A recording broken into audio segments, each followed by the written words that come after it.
আসসালামু আলাইকুম বন্ধুরা, আপনাদের সাথে একটা গল্প শেয়ার করতে চাই। এটা গল্প হলেও বাস্তব। আশা করি মনোযোগ সহকারে শুনবেন। একটা লোক তার শ্বশুরবাড়িতে গেল বেড়াতে। তো তার শ্বশুরবাড়ির আর্থিক অবস্থা খুব একটা ভালো না। তার শ্বশুরবাড়ির আর্থিক অবস্থা এতটাই খারাপ, তাদের টিনের চালা ফুটো। বৃষ্টির দিনে টিনের চালা দিয়ে ঘরের ভিতরে পানি পড়ে। এটা আবার তার জামাই জানতো না। তো জামাই শ্বশুরবাড়িতে যখন বেড়াতে গেল, শ্বশুর ভালো ভালো খাবার পরিবেশন করার চেষ্টা করলো। তো শ্বশুরের তো টাকা পয়সা নাই, যার কারণে তাকে ভালো খাবার দিতে পারলো না। রুই মাছ পাক করলো, আর বিভিন্ন ধরনের ভর্তা পাক করলো। তখন এই খাবার দেখে জামাইটা বললো তার ওয়াইফকে, তোমাদের বাড়িতে আসলে তোমার বাবা মা এটা আমাকে কি খেতে দেয়? এটা কোনো খাবার হলো? আমার বন্ধু বান্ধব তাদের শ্বশুর বাড়িতে বেড়াতে গেলে ভালো ভালো খাবার খাওয়ায়, আর তোমার বাবা মা আমাকে এই ধরনের খাবার খেতে দেয়। তখন তার ওয়াইফ বললো, ঠিক আছে, তুমি এটা এখন চালিয়ে নাও, আমি বাবাকে বলে কালকে ইলিশ মাছ, গরুর মাংস, ভালো ভালো খাবার তোমার জন্য ব্যবস্থা করতে বলবো। তখন হাজব্যান্ড বললো, ঠিক আছে। তো জামাই খাওয়া দাওয়া শেষ করে দুপুরে একটা ঘুম দিল। ঘুম শেষ করে তখন ঘুম শেষ করে উঠে, ঘুমের থেকে উঠে দেখে শ্বশুরবাড়িতে কেউ নাই, পুরা বাড়ি ফাঁকা। তখন সে চিৎকার দিয়ে বলল, এই বাড়ির সবাই কোথায় গেলেন, আপনারা কোথায়?" তখন বাইরে থেকে তার বউ বলল, আমি আছি, আমার আব্বা আম্মা বাইরে গেছে। তখন বললো, তোমার বাবা মা কোথায় গেছে? তখন তার বউ বললো, বাবা মা পাশের বাড়িতে গেছে। তাদের পাশের বাড়িতে একটা গরু মারা গেছে, অনেক বড় একটা গরু ছিল, ওটা দেখার জন্য গেছে, তারা কান্নাকাটি করতেছে, সান্ত্বনা দেওয়ার জন্য গেছে। তো তার জামাই বললো, তা তুমি গেলা না?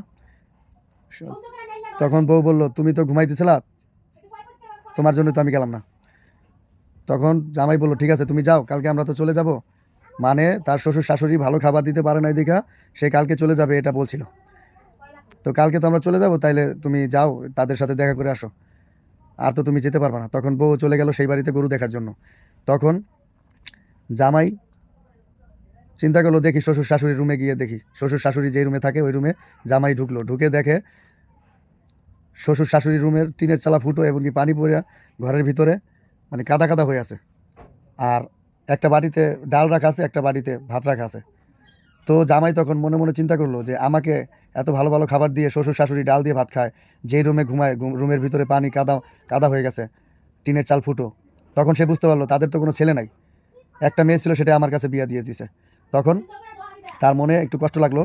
তখন সে কী করলো, বাজারে গিয়ে ইলিশ মাছ, গরুর মাংস, যত ভালো ভালো তরকারি আছে সব বাজার করে নিয়ে আসলো। তখন বাড়িতে আসার পরে তার শ্বশুর শাশুড়ি বলল, এত বাজার কেন বাবা? তখন বলল, এগুলো আজকে পাক করেন, আমি তো আপনার ছেলের মতোই, আমরা সবাই মিলে একসঙ্গে খাওয়া দাওয়া করব।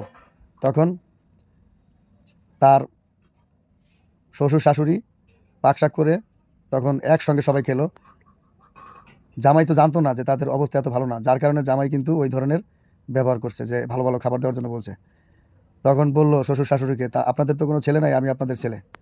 ঠিক আছে, প্রত্যেকটা লোকের কিন্তু এটাই ভাবা উচিত।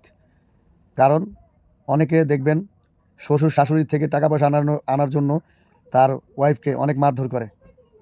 শ্বশুর শাশুড়ির টাকা পয়সার আশায় থাকে, তার ওয়াইফকে মেরে তারপর টাকা পয়সা আনতে বলে। এগুলো আসলে ঠিক না। ঠিক আছে, আপনাদের ভাবতে হবে যে আমি যে ওনাকে আমার শ্বশুরবাড়ি থেকে টাকা পয়সা আনার জন্য বলতেছি, তাদের কি আর্থিক অবস্থা আছে আমাকে দেওয়ার জন্য, আমাকে কি টাকা দিতে পারবে? এটা প্রত্যেকটা জামাইয়ের ভাবা উচিত। ঠিক আছে, তো ভালো থাকবেন। আসসালামু আলাইকুম। গল্পটা যদি ভালো লেগে থাকে অবশ্যই শেয়ার করে দেবেন প্লিজ।